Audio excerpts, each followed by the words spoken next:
Hi, I'm Mark and I'd like to welcome you to this video on transient art. In this video you'll see a couple of different ways of making transient art, and there's some sand art as well as rock stacking, but transient art doesn't stop there. It's really unlimited. It's only limited by how far your imagination and your creativity can go. But transient art by definition is artwork which is created and it's only going to be around for a certain amount of time. Most of the time this type of artwork is made using natural materials, so the idea is that eventually those materials will go back to nature. They'll either decompose, or they'll get blown away, or they get removed by the washing of tides or weather. And that's what transient art sort of sits. Artwork which is just around for a short amount of time. Now for me, transient artwork, it combines two real passions, I guess. The first is for creativity. I just love being creative, and transient artwork represents an opportunity to play. But the second area for me is that it's playing and creating artwork out in the natural world, out in creation. So it combines two areas, being out in the natural world and creating all at the same time. And it's one of the reasons why I love transient artwork. There's quite a playfulness about it. There's quite an experimentation about it, and also you're out in the weather, out in the wilds, and we've found some really interesting places to create transient art as we've been putting together this video.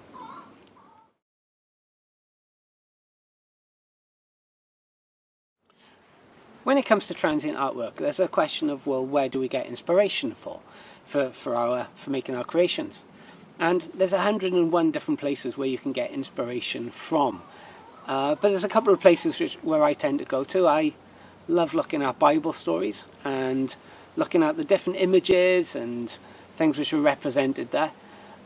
Another area I like, though, is looking at nature and looking specifically at the different patterns that you can find out in nature anyway.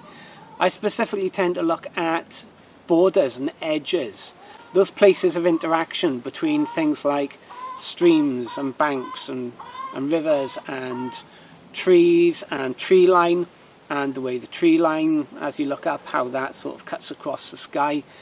And in one of the short clips that we have in this video, you will see just a couple of minutes of me being out and about with this camera, just looking for those sort of patterns that you can see in nature, and patterns when you look through things or look beyond, and how edges interact with one another. Those fringe areas, those places of interaction, are actually really good for seeing nature anyway.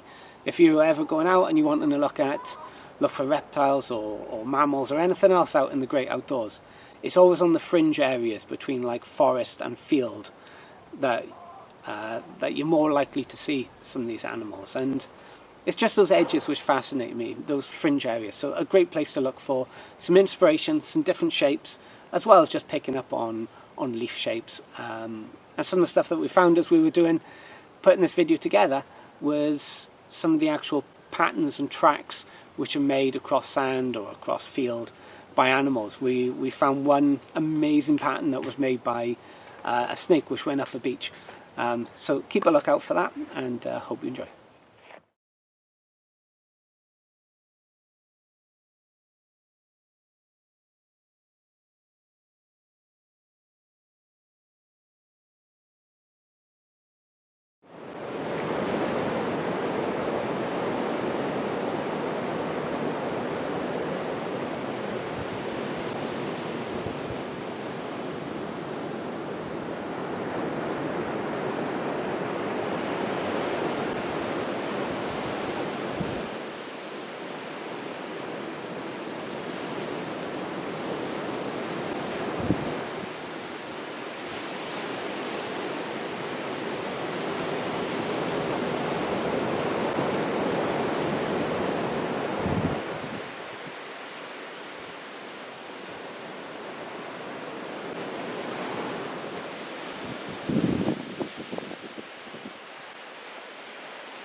In the next section of this video, you're going to see some sand art and some creations which we made out on some local beaches.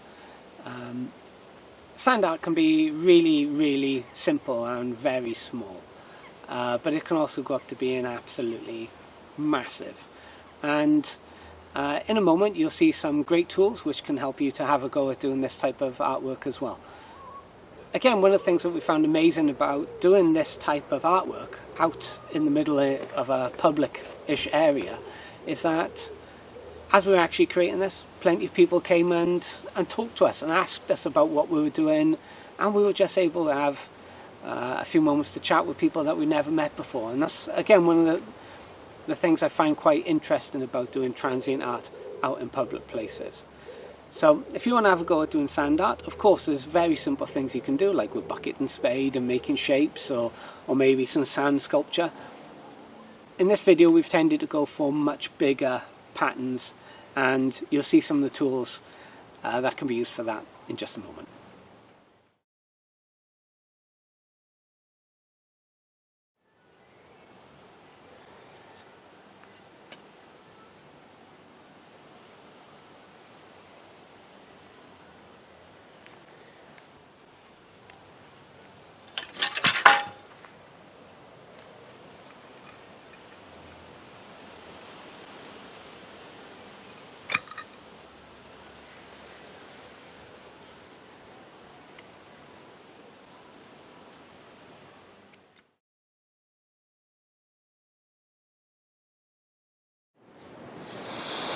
Like this.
Okay, so in this part of our exploration of transient art, we're looking at the practice of stone stacking. Now, stone stacking is basically exactly what it says it is. It's stacking stones on top of one another, but it can be a bit more than that. It can also be about looking at the shapes that you can make with different stones, looking at the structure, and maybe even trying to tell a story with those stones. But one of the questions I often have is this sort of stuff in the Bible? Did anybody do anything like this in the Good Book? And we actually find that in the Good Book people do spend some time stacking stones in different places. Now one of those places is in Genesis 28 verse 10 to about 22 at Bethel. Now there they set up a memorial stone, which is basically a stone put in place to remember something.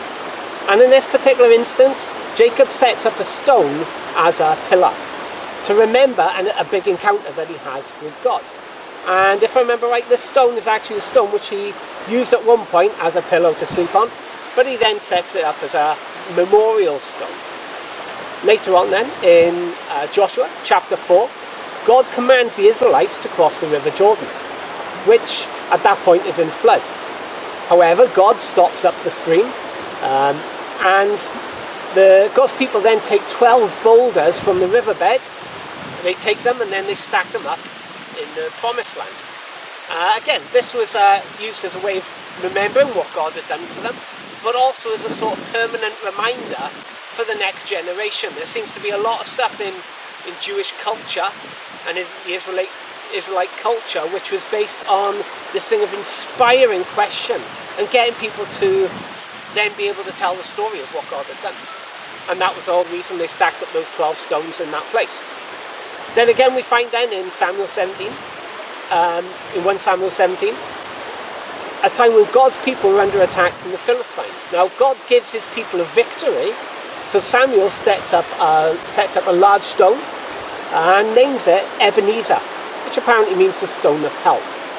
So there's these different times when God's people would actually stack stones. So often we see different things taken and used by the enemy, but by people who don't actually care about God, and are using them to mean different things. But there is actually something of a practice of using stones in the Bible, but infusing a little bit more meaning into a little bit more godly, good meaning into what they're actually doing with those stones.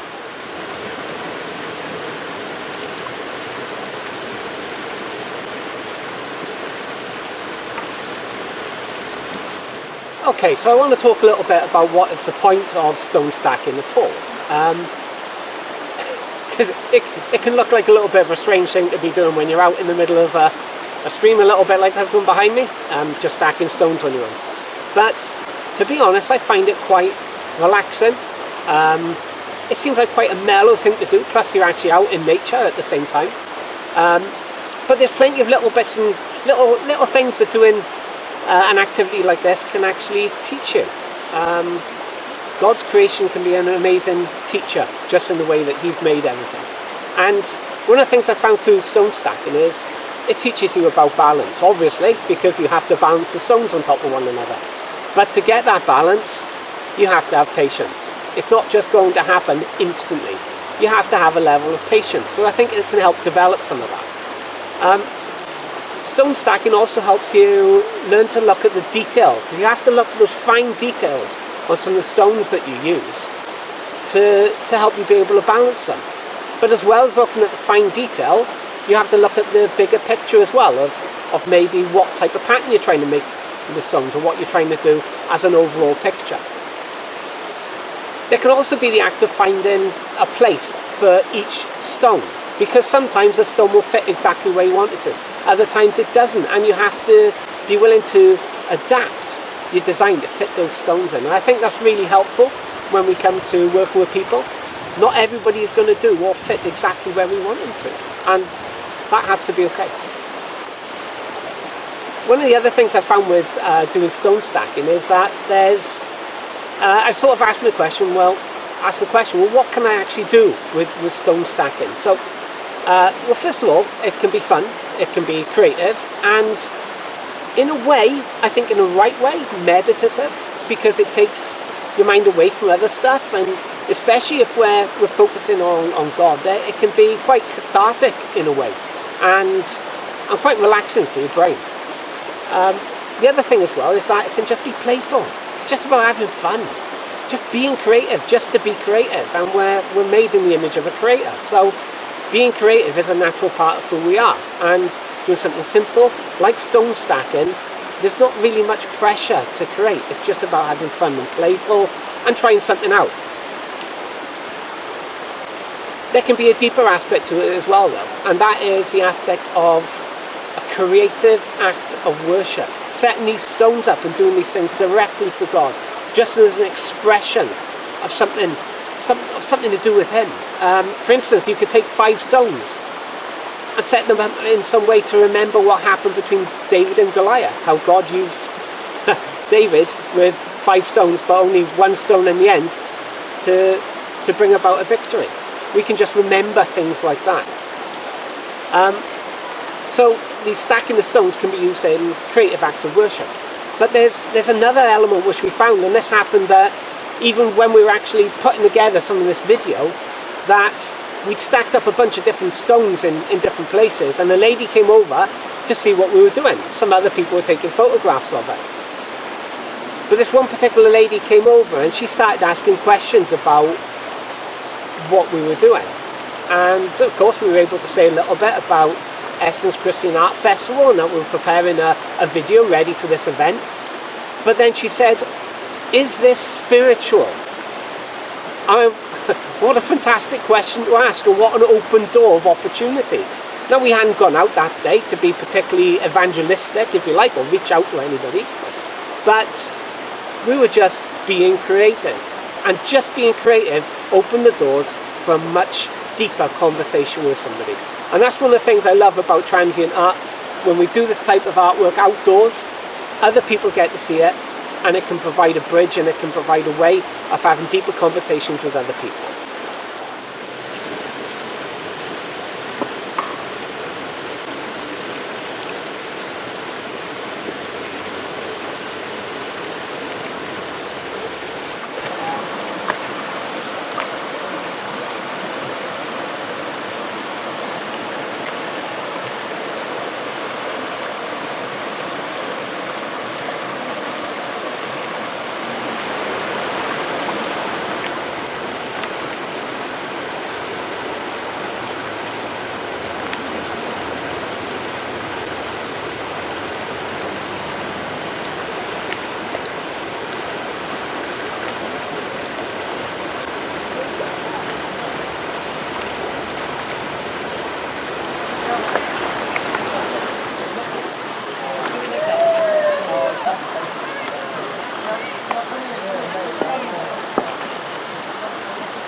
You can watch me do this. That's so good.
Transient art doesn't have to be overly complicated.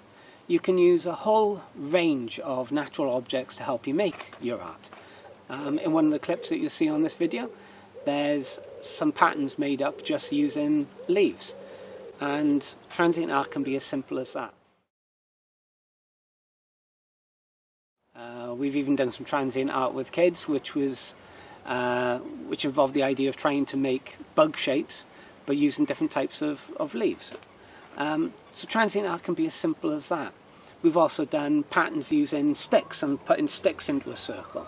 There really is no limit to what you can do with transient art. It's all about having fun, having a go, and I really hope that this video has just given you a little bit of an idea of some of the stuff that I like doing, and I hope it encourages you to have a go and making your own creations, going out there, seeing what you can create for God, seeing how much fun you can have, and you may be surprised by how many other interactions it gives you with some of the people who see what you do as well. So, hope you've enjoyed this video, and I hope you have fun creating.